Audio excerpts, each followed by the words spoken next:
I've been a member of the Florida legislature for the last 7 years.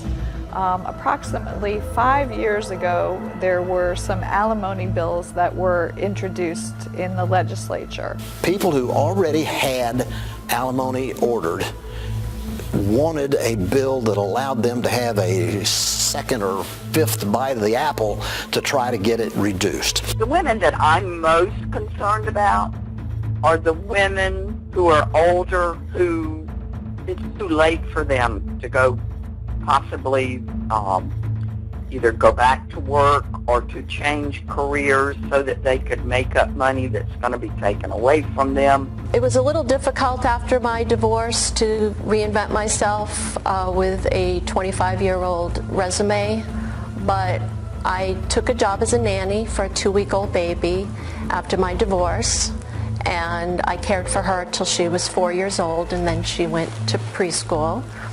And after that, I struggled to find employment. And that occurred to me at that time that there are so many women affected by this. And if that's on their other side, I mean, those are their ex-husbands, that's how they treat them, that they need more advocates to stand up for them, because I don't blame them for being bullied and scared if those are the men they're dealing with when they're trying to stick up for themselves to get the support that they need under the laws. There was a lot of emotional, mental abuse, and there was a lot of, a lot of physical abuse that he would cover up.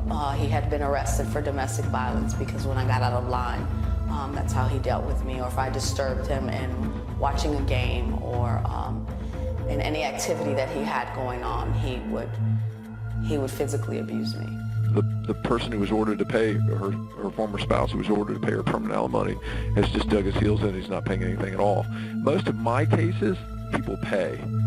I think sometimes where people don't have ties to a community or they live out of state, it can create some difficulties. Or people with very high incomes who just simply flee the country. I've had cases where people have attempted to flee and have been caught doing it and haven't been able to move their assets before.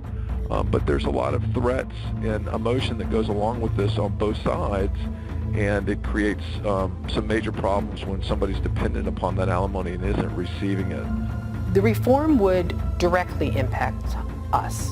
It not only would impact my son and I, it will impact every taxpayer in the state of Florida. Because if you feel like my ex shouldn't be paying for his disabled son and helping, or his wife of 20 years, who's gonna pay? I can't do it. I will work. I can provide some work, but I can't take care of my son full time. And as of right now, he does have needs. He is not independent.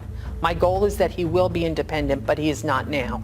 I will become dependent on the system for the first time in 58 years.